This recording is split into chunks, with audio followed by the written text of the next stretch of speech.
Nur Cahaya, Nih, lagi nyalain. silakan. Susahnya mau naik ke Abang Edis nih. Gini, yang bikin napasnya mikrofon agak dijauhkan karena napas Anda bernapas sampai Karena oke. aku pakai masker. Ya, begini, kenapa Udah. susah naik? Karena saya sudah bilang, yang Kristen-Kristen jangan naik. Karena mereka maksa naik, akhirnya ngantrinya jadi panjang, jadi susah orang mau naik. Mm-mm. Oke, Nur Iya, Cahaya apalagi Muslim. aku. Aku sebenarnya Muslim, Bang. Sebenarnya, coba jangan bernapas dulu, karena begini, suaramu begini loh. Gitu. Tuh, aku Coba agak keluarin jauhkan dulu. dulu, jauhkan Gini aja. mikrofonnya. Gini. Ah, ya. Oke. Saya dengar kok, jangan jangan terlalu dekat. Oke. Iya, dengar. Apa maksudnya sebenarnya Muslim? Muslim, aku dari lahir Muslim. Ya, cuman tempat kerja aku, kawan-kawan aku tuh banyak Kristen dan aku sering kan kayak bos aku mau ibadah, aku disuruh tuliskan untuk temanya aku mau pakai ibadah nanti malam. Dan secara nggak langsung aku mempelajarin. Dan setelah apa ya, bimbang-bimbang di hati saya itu udah lama. Aku keluar dari tema ya Bang ya, ini Mm-mm. masalah pribadi saya. Mm-mm. Terus setahun, kurang lebih setahun lah aku menonton Bang Edis TV. Nah, di situ aku Mm-mm. mulai berani. Yang sudah lama aku pendam itu sudah sekitar 10 tahunan. Cuman aku nih jadinya kayak ngambang, Islam enggak, Kristen belum disahkan di Kristen, keluarga besarku Muslim. Dan aku sendiri pribadi udah nggak ngikutin di syariat-syariat Islam itu sendiri. Oke. Jadinya aku nih bingung. Cuman beberapa teman saya banyak yang mendukung, mau ngajak untuk apa namanya, membaptis dan segala macam. Cuman saya sendiri belum punya keberanian untuk keluarga besar saya gitu loh, Bang. Baik. Baik. Jadi banyak wanita-wanita seperti Anda, ya, Kak Nur Cahaya, eh tiap hari hampir di sini sekarang sudah banyak orang yang bersuara karena selama ini tidak berani bersuara. Tapi di channel saya ini tidak boleh ngaku-ngaku. Nggak boleh ngaku-ngaku. Kalau cuma ngaku-ngaku semua orang bisa. Muhammad juga bisa kalau cuma ngaku-ngaku. Nah, sekarang begini. Coba apa buktinya bahwa Anda Muslim, kemudian Anda sudah ragu dengan agama Islam? Coba bacakan satu surat kah atau bacaan sholat kah? Coba silakan.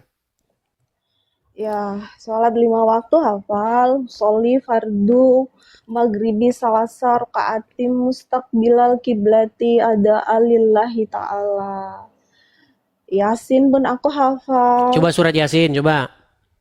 Yasin wal Qur'anil Hakim innaka laminal mursalin ala siratil mustaqim tanzilal azizir rahim. Sah, Itu sah, sudah nih. cukup. Sah, sah, sudah cukup, sah. Coba, apa yang membuat Kak Nur sekarang itu berat mau masuk Kristen? Nggak berat sih, Oh, cuman nggak berat. apa Oh, ya, berarti tinggal tinggal masuk nggak Kristen aja. berat. Hati saya memang udah mau, cuman keluarga besar saya bakal dikucilkan, saya pasti bakal dibuang dari keluarga besar saya. Memang saya udah curhat sama beberapa teman Kristen saya, itu memang akan menjadi suatu perjalanan hidup kamu yang ibaratnya Tuhan Yesus aja bisa disalib. Itu penyalipan itu. Ibaratnya kamu harus bisa melalui itu. Dan cuman pada dasarnya, pada kenyataannya nggak segampang itu gitu loh. Dan harus ada orang yang benar-benar mendampingi saya sampai saya benar-benar sah di Kristen itu sendiri. Gitu. Oke. Tapi ngomong-ngomong, mohon maaf nih, masih single. Ada suami. Udah ada suami. Suami Muslim? Suami pun sama seperti saya. Oh sama, dua-duanya sama. Nah, sebenarnya ada sih kalau wanita ya itu sebenarnya ada satu channel sudah saya ini kan kami sering ngobrol juga bisa ngobrol-ngobrol di sana seputar itu. Nanti bisa dikasih tahu gereja terdekat mana, tinggal di mana. Tapi jangan ngomong di sini ya. Saya tahu Iya. banyak biasa lah orang-orang pada surup kejang kan. Nah, boleh nanti ngomong sama mereka. Sebenarnya begini, Kristen itu nggak harus di KTP tertulis Kristen. Di KTP Islam aja nggak apa-apa. Daripada nanti Iya, warisan KTP hilang. saya memang masih KTP saya masih Islam. Di KTP tidak apa-apa tertulis Islam. Nanti kalau dibikin Kristen nanti warisan hilang loh. Nah, biar saja KTP-nya yang Islam. Biarin aja yang beragama Islam KTP-nya. Orangnya jangan beragama Islam. Gitu. Jadi bagaimana caranya? Kita itu harus cerdik. Kita itu juga harus bijak. Gitu loh. Bisa kita menjadi Kristen, tetapi kan tidak harus sampai mengalami hal yang seperti yang tadi Kak Nur ceritakan. Menjadi Kristen itu kan bukan hanya sekedar administrasi, tapi menjadi Kristen itu bagaimana menghadirkan Yesus di dalam hidup kita. Bagaimana kita itu menjadi orang yang seperti Yesus. Iya. Begitu. Makin mengasihi orang tua, makin mengasihi keluarga, ya kan? Seperti itu. Nanti akan melihat dari perubahan itu sendiri. Dan dengan adanya perubahan seperti itu, malah jadi nanti orang tua malah jadi Kristen. Begitu. Semoga saja. Iya, pelan-pelan lah gitu. Nggak harus sampai, saya Kristen. Karena Kristen itu bukan soal ngaku-ngaku begitu, enggak. Atau di KTP-nya berubah gitu, enggak. Kristen itu enggak soal begitu. Iya, Begitu. benar. Ya itu sih apa ya, lebih ke kapan ya saya ini bisa gitu. Sudah beberapa tahun ini memang saya menunggu saatnya yang tepat, kapan saya ini nggak ngambang gitu. Iya. Sudah sah di Banyak Kristen yang itu inbox saya sendiri. juga sih memang. Cuman daerahnya tuh beda-beda. Kalau yang di daerah Sumatera Selatan itu sudah inbox, Bang. Kalau ada yang dari daerah Sumatera Selatan, coba ini saya khusus yang peduli dengan orang-orang yang dari Muslim, mantan Muslim begitu. Cuman daerah-daerah lain juga ada, Tangerang ada. Nah, cuman nanti Kak Nur di mana nanti boleh nanti inbox nanti saya kasih ini. Ada satu channel itu kumpulan perempuan-perempuan di sana yang mantan Muslim-Muslim pada kumpul di situ tuh, tempatnya Kak Yuli. Oh iya. Boleh nanti gabung-gabung cerita di sana sesama kaum wanita kan begitu. Boleh. Tapi intinya sudah nggak percaya lagi dengan agama Islam ya? Sudah nggak percaya Udah lagi. beberapa tahun saya ninggalkan kayak sholat dan lain-lain, udah enggak. Ya, Banyak bagus lah. kekecewaan saya di Islam itu sendiri. Betul. Saya lulusan dari MTS, Sekolah Islam, terus MTS. SMA juga di Islam dulu. Iya. Apa hal-hal, boleh cerita nggak hal-hal yang membuat Kak Nur ini akhirnya meninggalkan agama Islam? Banyak dari awal saya kerja itu udah sampai sekarang udah berhenti. Itu bos saya sendiri emang Kristen dan secara nggak langsung kadang minta tolong. Saya nanti malam mau ibadah temanya ini, tolong tuliskan ya. Kamu Muslim nggak apa-apa kan? Nggak apa-apa bos, kan cuman sekedar nulis aja. Tapi secara nggak langsung saya mempelajari Alkitab itu. Pantesan. Dan kayak banyak Pantesan teman-teman ustadz takut kalau orang Islam megang Injil dan Taurat. Takut meninggalkan agama Islam. Iya. entahlah. Padahal Banyak di kayak- Al-Quran jelas dikatakan di dalam Taurat dan Injil terdapat kebenaran. Tapi ustadz takut. Nah, Iya, dan kayak banyak kayak waktu saya sekolah di sekolah pesantren, kayak hal-hal yang sudah besar nih kan ku ingat, jadinya kayak hal bodoh yang pernah ku pelajarin. apa itu? Hal-hal Jus? kayak ya misalnya ini pembelajaran tentang apa hubungan intim suami istri itu saya dari SMP kelas 3 di MTS kelas 3 itu udah diajarkan. Dan itu mendetail sekali. Nanti kalau kalian sudah bersuami istri, kalau sudah masuk bareng suami mau masuk jangan kalian gini, jangan ya. Kalian tuh Berat baca, saudara-saudara bahasanya ini.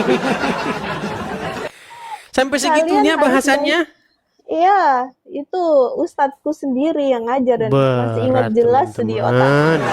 Dia bilang gini, Dibilang gini, Hmm. kalau sudah keenakan jangan teriak kayak gitu ya, tapi baca subhanallah walhamdulillah wala ilaha illallah dan sebutlah nama Nabi Muhammad sallallahu alaihi wasallam. Ingatkan itu ke nabi kita.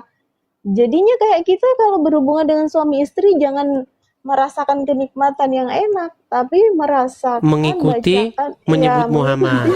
menyebut sunnah Rasul kita, menyebut nama Menyebut. Nabi kita. Memang Itu kayak teman-teman saya pikir bodoh bahasan orang sekali Islam ya. ini memang ya seputar-seputar itu ya teman-teman ya.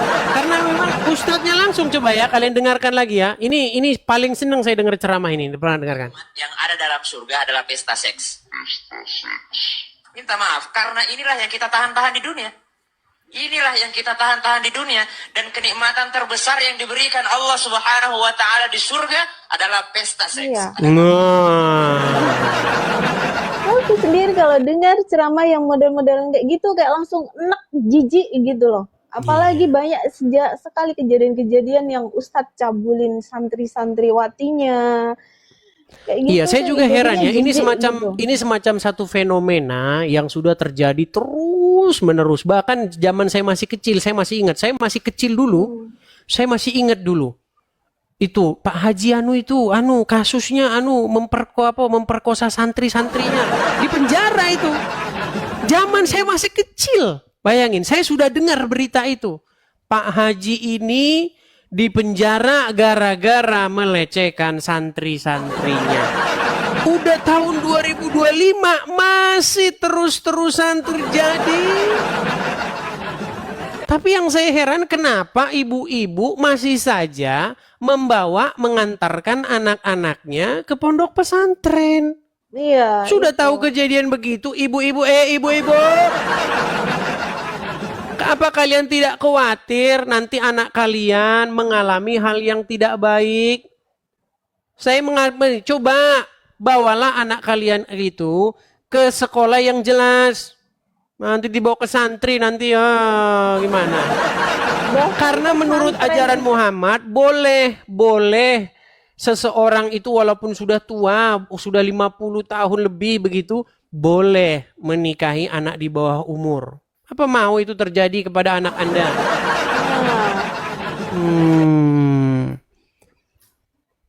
Dan sebenarnya tuh ada sih pelajaran Islam yang mungkin mengajarkan hal-hal yang baik. Tapi di luar dari itu semua kayak ajaran yang sangat menohok dan menjijikkan itu diulang-ulang itu diceramahkan. Itu yang bikin saya kayak enek gitu loh.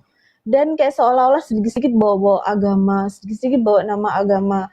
Dan bahkan teman-teman di sekeliling saya sendiri, emak-emak sendiri, sok-sok suci, sok-sok baik, tapi munafik bawa-bawa nama agama, itu paling nggak suka sekali. Iya, karena begini Kak Nur, orang Islam itu bukan dia kalau korupsi banyak. Pejabat-pejabat negara kita, pejabat-pejabat kita yang duduk di pemerintahan-pemerintahan, kalau yang korupsi namanya Muhammad, namanya sangat Islami. Korupsi, Kalau yang Angelina namanya Sonda korupsi, berhijab. Namanya, ya.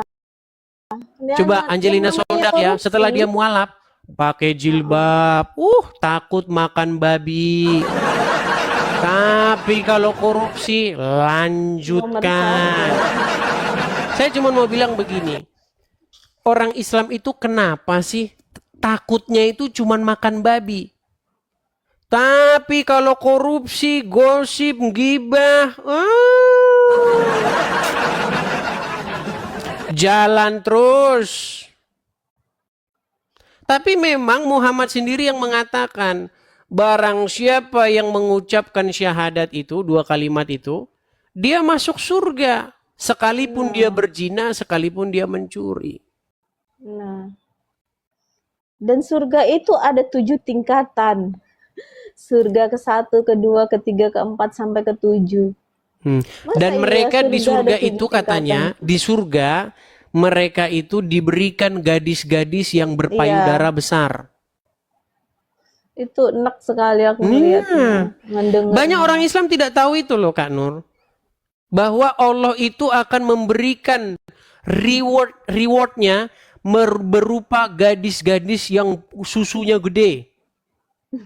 Nah, tapi Muslim nanti bilang, orang ini memfitnah. Ya gimana Iya. kamu tidak katakan saya memfitnah? Orang kamu baca Arabnya, nggak kamu baca terjemahannya?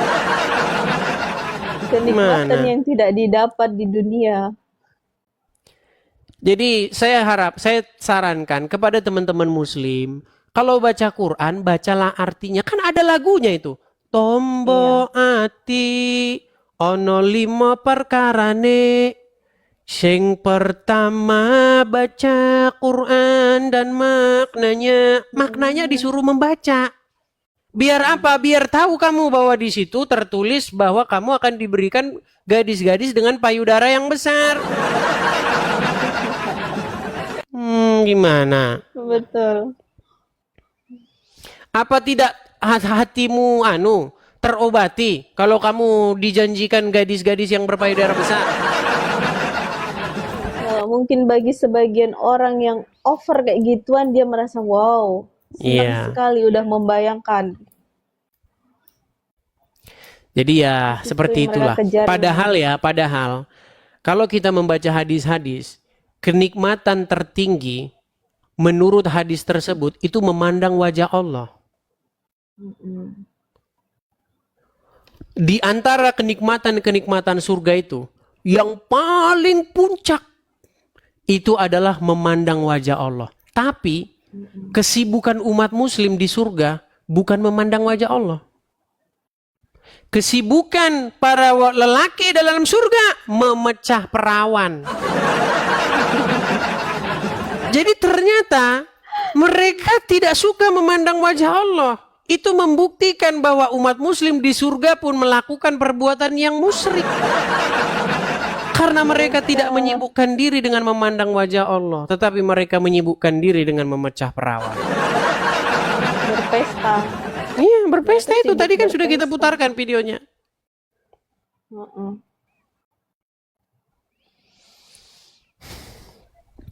Apakah mereka sambil memandang wajah Allah sambil memecah perawan? Saya juga nggak ngerti. Apakah Allah menjadi penonton? Apakah Allah membawa kamera yang sangat besar? Syuting nih, lihat nih umatku. Mereka sedang sibuk memecah perawan. Nah, disyuting kan sama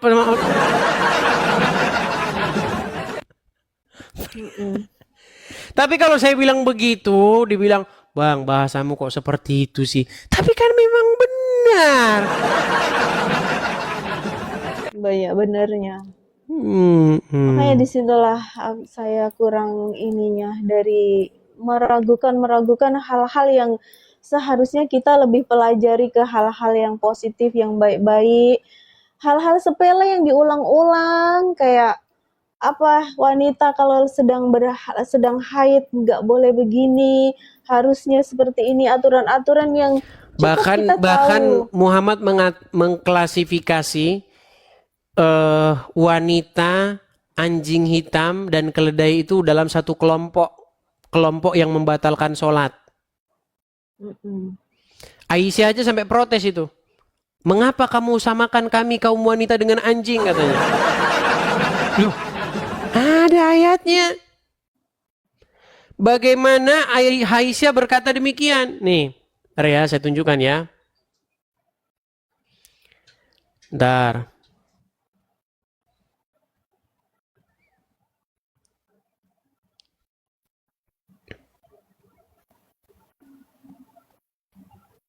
Saya tunjukkan. Ketika Aisyah menolak disamakan dengan anjing. Nih, perhatikan ya. Disangkain saya bohong, teman-teman. Ketika istri Rasulullah yang menolak perempuan disamakan dengan keledai dan juga anjing, ada juga nih. Saya bacakan. Aisyah adalah sosok kritikus hadis ulung. Banyak kisah Aisyah yang mengkritik beberapa periwayat hadis yang dilakukan oleh sahabat. Beberapa hadis yang diriwayatkan tersebut biasanya dianggap oleh Aisyah kurang lengkap atau sang sahabat tersebut. Saya bacakan ya. Nih. Dikisahkan dalam Al-Jabah, apa ini ya? Iradi dan seterusnya, ditulis oleh Badruddin dan seterusnya, dikisahkan dari Abu Hurairah, Umar, Ali bin Abu Thalib dan seterusnya. Perhatikan, apa kata Aisyah? Ada sebuah hadis berkata begini, 3 hal yang dapat membatalkan sholat seseorang, yaitu perempuan, keledai, dan anjing hitam. Mendengar hadis tersebut, Aisyah kemudian marah kepada Abu Hurairah karena telah menyamakan perempuan dengan keledai dan anjing hitam. Tapi Aisyah mau marah gimana? Yang ngomong Muhammad? Yang ngomong Muhammad. Aisyah berkata, betapa buruknya kalian yang menyerupakan kami dengan keledai dan anjing. Nah loh. Jadi mau pilih mana? Mau pilih Aisyah apa mau pilih Muhammad? Kalau mau ikut Aisyah, ikutin omongan Aisyah. Kata Aisyah, Allah tidak pernah dilihat oleh dia selain daripada menuruti hawa nafsunya Muhammad. Serba salah.